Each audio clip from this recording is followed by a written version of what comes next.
the first time since I was a child, I'm lost.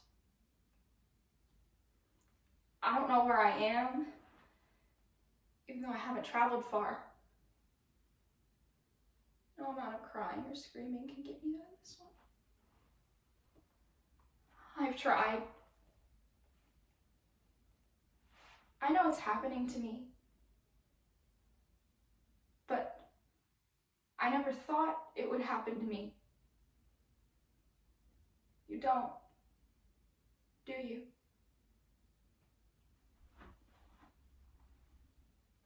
According to a study conducted by the U.S. Department of State, 700,000 to 800,000 men, women, and children are trafficked across international borders, with 80% being women and 50% being minors.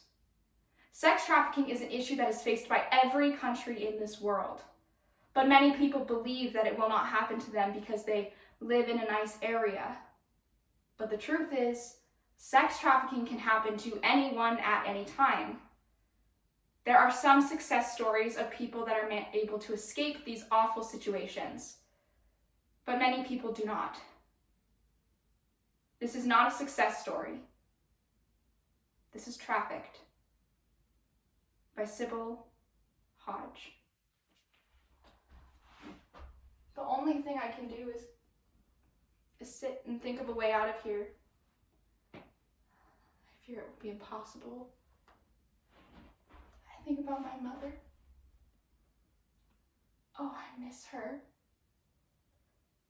But before I do that, I need to tell you how this happened, because I need to explain that none of this is my fault.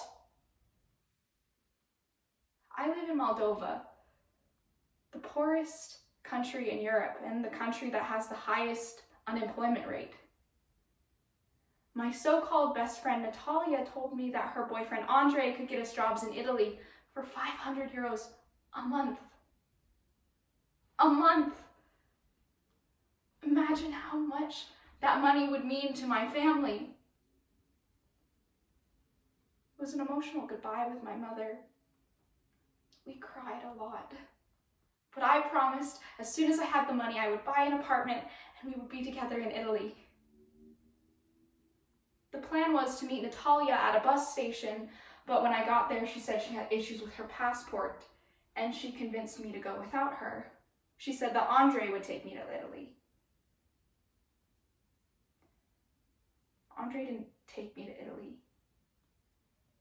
As soon as I got in his car, I was handcuffed, blindfolded, and threatened with death.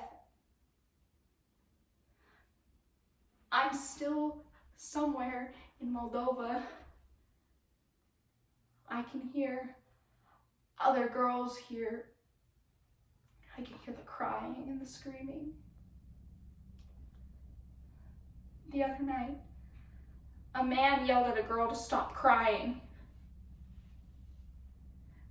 I heard the kicking, the screaming, and the punching, and I covered my ears so that I couldn't hear the shrills of her, but they continued to pierce my brain.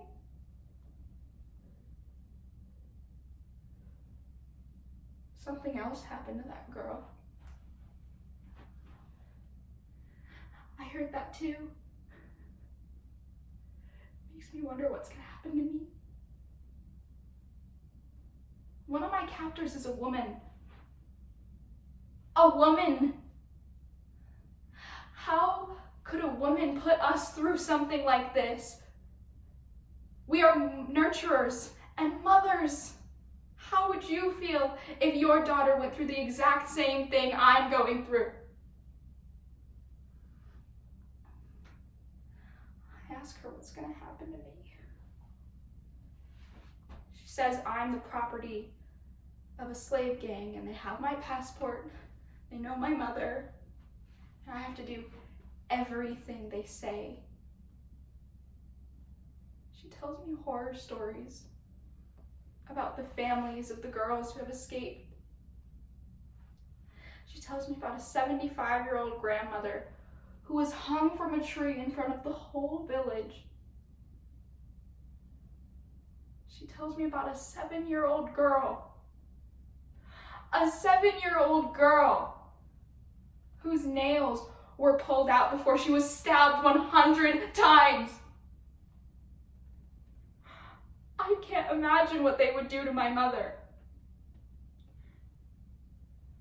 She walks away. She says, "Good night." I get dizzy. I think they drugged me. The next time I woke up, I was in a small box, almost like a coffin, and when it was opened, a man dragged me by my hair up the stairs through a room full of almost naked women.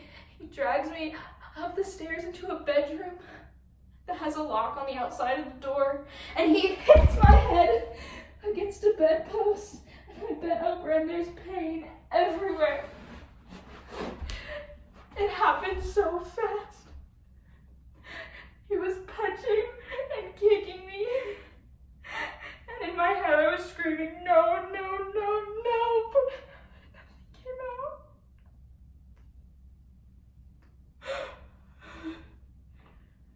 And that's when I realized that this is my life now.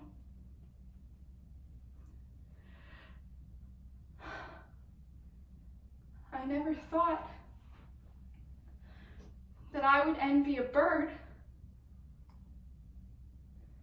but they can fly away from here whenever they want. They can go when they please. I think about my mom. I miss her so much, and she's my everything. That man comes every night.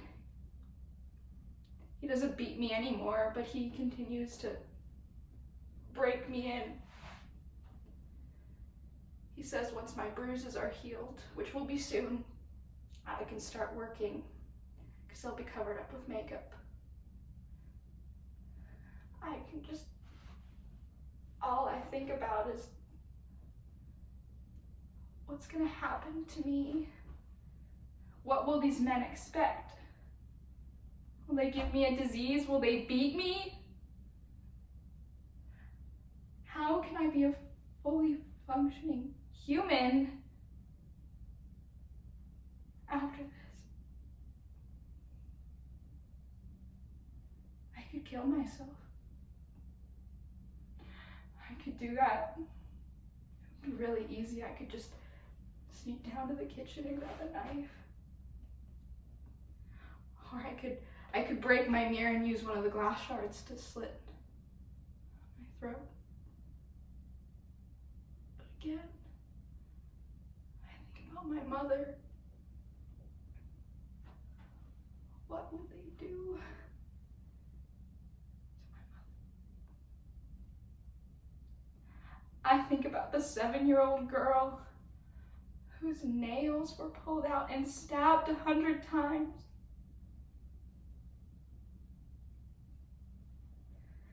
And that's when I realized I am a sex slave. I am an object, a toy to release fantasies. I will forever be dirty. With no matter how hard I scrub, their dirt will be all over me, under my fingernails, in my hair.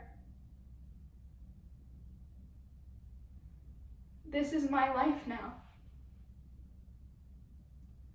Why doesn't anyone come and help us? Please, help us. Thank you.